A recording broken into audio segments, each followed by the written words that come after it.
Hello, how are you? Hope everything is good with you. My name is Kunamy Master. Welcome to another daily dose of some gaming news, PC hardware, gaming deals, all that jazz.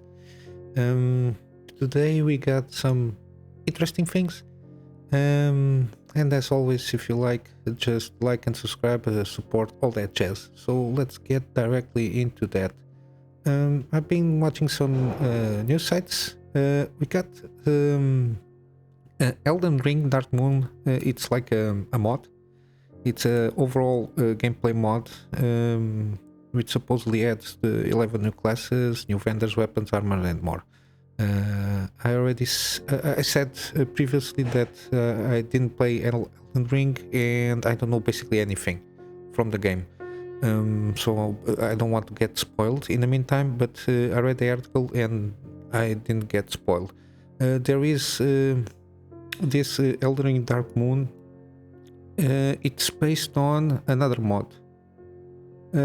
Builds upon the Elden Ring Shattered gameplay overall mod by Waterbear. This Dark Moon one. It's created by Dylan Alexander.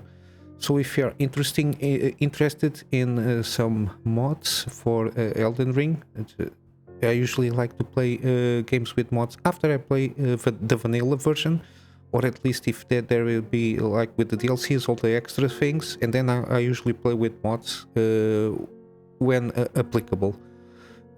So there is a lot of stuff from the classes and all that jazz. As you can see, they have put some changes here, some highlighted changes. Moves has been updating with running attacks. I will leave this for you to read if you are interested. And they also have an intro for the mod itself. Sorry, I'm still a little bit runny nose from yesterday. And of course, this can be downloaded via the Nexus mod. Usually, it's where it goes, unless. Okay, for XCOM, I usually manage for Steam Workshop. I usually the XCOM 2 mods I download it from there. It's usually more easy the integration because the executable it's on Steam also. But that's it. This is very interesting. If you like mods, I usually use mods. Since at least from Fallout 3, I think it's one of the first games that I used mods on. So it's been a while now, 2008 when the game came out, I think. And then I started using mods in a lot of games. I did Witcher 3 with some mods at the time. I tried a little bit, but usually if I find that there's some interesting things on the mods itself, after I play the game in vanilla or with all the content that has been officially launched, I usually put myself in some modding. It's fun to make a change, to see what could be with some tweaks and everything. It's always interesting to play with mods.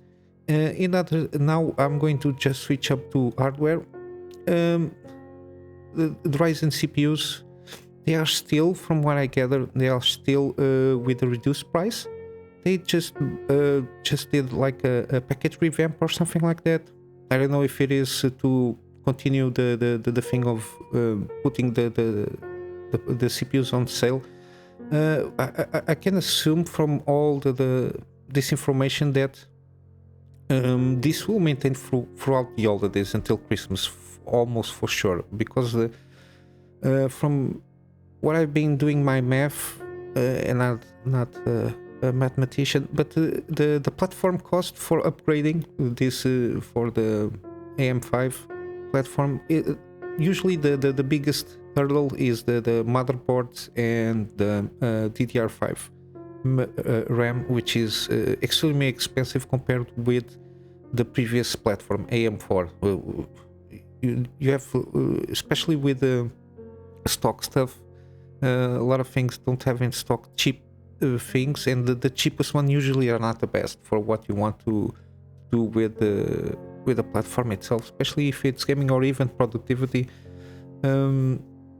I know for sure that from the recommendations, In terms of just if you want to have a gaming rig, the 7700X is the best one choice, and for productivity you can go for the 7900X. It's an excellent choice. This is like the if you are basically just making money out of it, if each second counts for you to make money regarding productivity work. But yeah, the prices are still lower.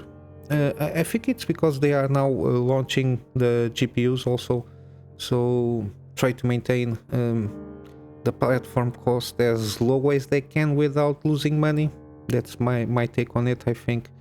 And video cards here, they have basically some tables here for you to help out. Yeah, but basically this is it. I'm still betting on, if you just want a gaming ring, an AM4 with 5800 free XD CPU. It's more than enough. Even with a 5600X or non-X, it's good enough for you to play basically all the games. To play games, the most important thing is CPU. The DDR5, you don't see a huge amount of FPS boosts from one platform to another. Maybe in some cases, very specific cases, but overall to have a playable experience, it doesn't justify it.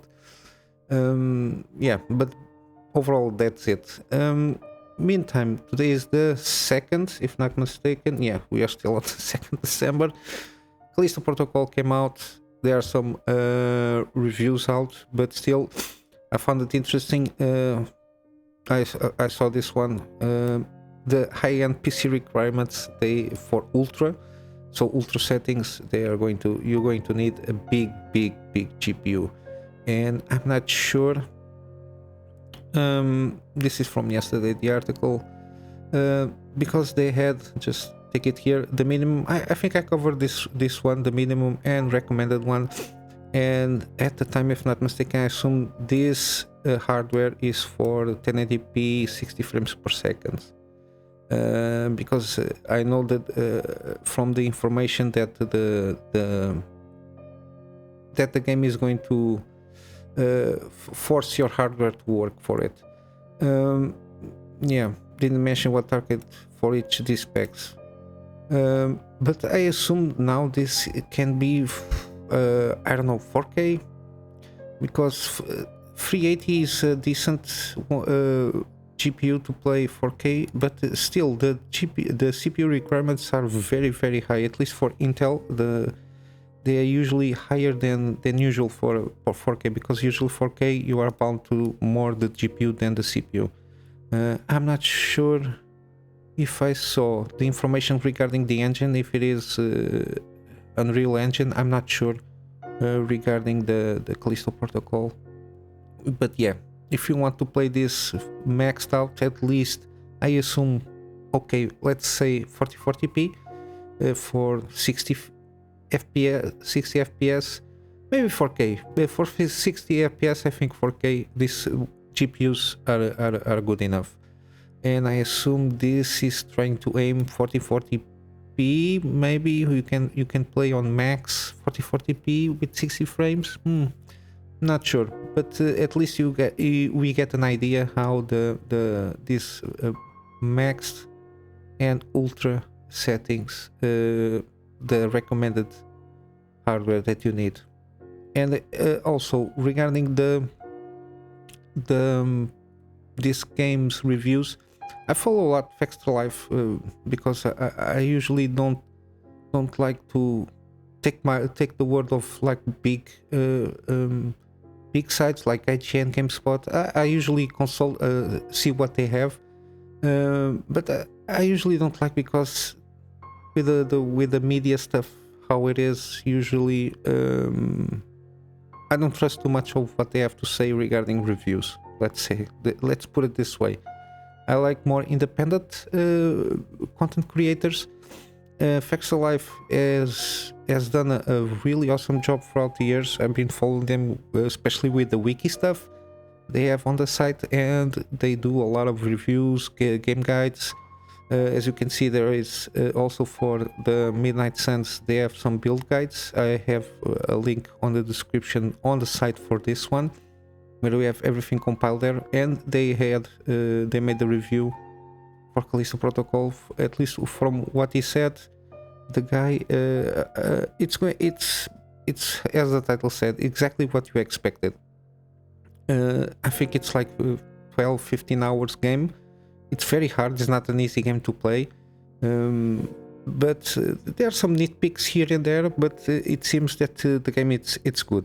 I don't think it's justifiable from what he said, the 60 to 70 bucks the game costs. I don't know, maybe wait for a promotion or something like that, and of course if there is, I for sure will let you know regarding this. Continue with Extra Life. There is the last chapter DLC is now available. It was supposedly to release basically from a week from now, but I don't know what happened. I think they are in a hurry to put themselves in the map again, Ubisoft. As they can see on the tweet here, due to unforeseen glitch in Animus, final content update, it's here. So if you were waiting for it, now the content is launched. There is Mirage crossover content from the next Assassin's Creed game, so supposedly can to a certain point set up something for Mirage. I'm not sure, because I'm not sure which timetable it will come, the Valhalla with the Mirage. I don't know when, if they bind together in terms of historically how they go about it, because I know the Mirage is in Baghdad, but I forget which century it is. So I'm sorry about that, I'm not so much on top of this. But yeah, the content is launched. If you were waiting for this, you can play it now, the final chapter. Yeah, I think it wraps up the story of I don't know the name of the characters, because I usually try to keep myself out of spoilers, and sometimes I don't get the whole information that I need to do all this stuff, but okay. And to wrap it up, as I mentioned, I've got the Extra Life stuff for if you're playing Midnight Suns or interested in playing. They have very good build guides, and I think this is for almost all the characters, from Scarlet Witch, Wolverine, Spider-Man, Magic, this girl, Magic Romanov or something like that, Blade, Captain America, this one, Captain Marvel, Nico, Strange, and Ghost Rider. Yeah, basically this is it regarding the news. Now it's going to start to come out a lot of stuff. I already saw there's some trailers for new movies and everything. Game Awards is coming. I'm not sure if it is within a week or so. But if there's anything that catches my interest, I for sure will let you know. And basically this is for it now. I will not do my thing for the Go Get Funny today. But like always, I'm also, all the content is also on Rumble and Odyssey. And if you like to give extra support, I'm on Patreon, and I also have my PayPal link in any case that if you feel free to help out, the extra help, it's always welcome. Don't forget to leave some feedback on the comment section below in anything that I cover here, and I hope you have a awesome day. Till then, Kunamy Master out.